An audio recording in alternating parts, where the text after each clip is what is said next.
Pour me présenter, moi je suis d'abord informaticien, et puis c'est le loisir de l'écriture, le loisir donc de la lecture qui m'ont conduit à devenir un peu plus auteur, et puis finalement oser présenter un petit peu ce que j'écris au lecteur. Mon premier roman s'inscrit plutôt dans quelque chose, une comédie romantique, une fiction avec une touche de surnaturel. Et là maintenant j'explore un territoire un petit peu nouveau, donc un territoire donc, du thriller, avec un peu plus de frissons, un peu plus de sombre d'ailleurs dans le domaine. La plupart des auteurs commencent à écrire, du moins pour un certain nombre, j'ai pu le constater, la veille de leurs 30 ans. Et peut-être que c'est une période qui correspond à quelque chose de la vie où on a passé certaines étapes, on a passé un petit peu de l'enfance, l'adolescence, etc. Et puis on entre dans un monde adulte. L'étincelle, c'est exactement le mot qui pourrait caractériser finalement la genèse de ce premier roman. Je pense qu'un premier roman, c'est quand même quelque chose d'assez particulier. En tout cas pour moi, c'est sans doute le roman qui a le plus un petit peu de traces autobiographiques, on va dire. C'est quelque chose que j'ai vécu quand j'avais 10-11 ans et qui était très fort pour moi. Et j'avais peut-être pas complètement fait le tour de cette question-là. Alors le premier roman, c'est sûr que c'était une première écriture, mais c'était la forme que j'avais envie de lui donner, une comédie romantique. Alors évidemment maintenant à Rêvagram, je m'inscris dans tout à fait autre chose, qui est plus de l'ordre du thriller. Donc j'aborde pas les mêmes sujets évidemment, et la forme du thriller, c'est une forme narrative qui me plaît énormément pour la notion de suspense, la notion de tension en permanence, et puis le côté haletant du roman. Déjà dans les mécanismes de mon premier, finalement je travaillais de cette manière-là, et je pense que le thriller est la forme qui me correspondra peut-être le mieux. Ouais. La journée typique de Samuel Delage. Donc la journée typique, en fait, j'ai un travail principal qui m'occupe beaucoup. Donc évidemment, les horaires d'écriture sont bien différents de ceux d'une journée classique. Donc j'écris le matin si possible. J'aime beaucoup écrire tôt le matin. C'est sûr que si je ne faisais que ça, je me lèverais de bonne heure. Ça peut être 4 heures ou 5 heures, et j'écris plusieurs heures d'affilée. Et voilà, mais bon, là maintenant, j'ai un travail, donc j'écris le matin tôt de bonne heure, mais ça reste sur une période courte. Et ensuite, donc je travaille le midi, sur la pause du midi, de temps en temps. Je ne peux pas le faire tout le temps, évidemment.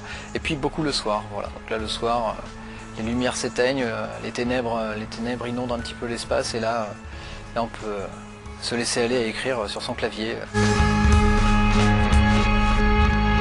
L'histoire, elle est partie vraiment du rapt d'un enfant.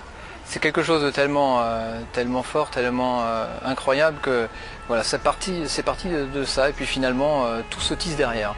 Donc une première scène, un premier flash, ça passe en boucle dans mon esprit, et puis je sais que voilà, ça va forcément faire partie d'une histoire, et ça a été le début d'Arrivagram. Et d'ailleurs, Rêvagram, c'est un tome. Voilà, je vais continuer avec ce personnage, Yvan Sauvage, parce que j'aime ce monde de l'art, j'ai envie de l'explorer. Et sur un seul roman, fermé et terminé, c'était pas possible. Donc j'avais vraiment envie de continuer à poursuivre ce domaine-là. Donc voilà, j'ai placé ce personnage-là sur ce type de travail. Et puis ça me permet d'aller rencontrer des gens passionnants autour du monde de l'art, et puis de nourrir mon histoire encore plus.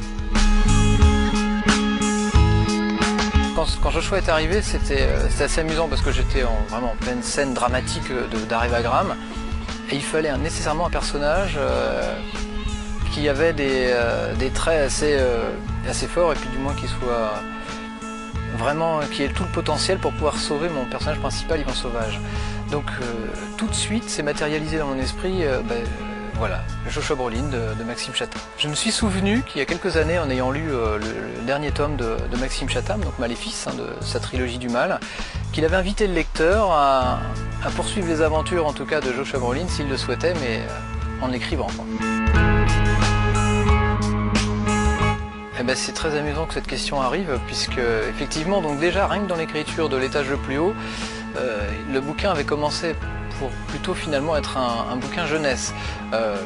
Après donc je l'ai fait un petit peu évoluer, mais maintenant bon, moi j'ai une fille, une seconde va arriver cette année, donc le bouquin jeunesse m'intéresse énormément.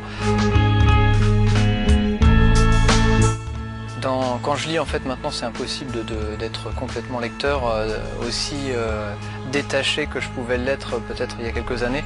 Maintenant automatiquement voilà, une espèce d'analyse du livre se fait. Bon, c'est plus ou moins conscient, mais voilà, mais forcément j'ai toutes ces trames, et puis parfois comme je connais les auteurs, donc pour avoir discuté avec eux, avoir échangé, ben, on essaie d'imaginer ce qu'il a pu construire derrière en le connaissant, et puis ça devient un jeu.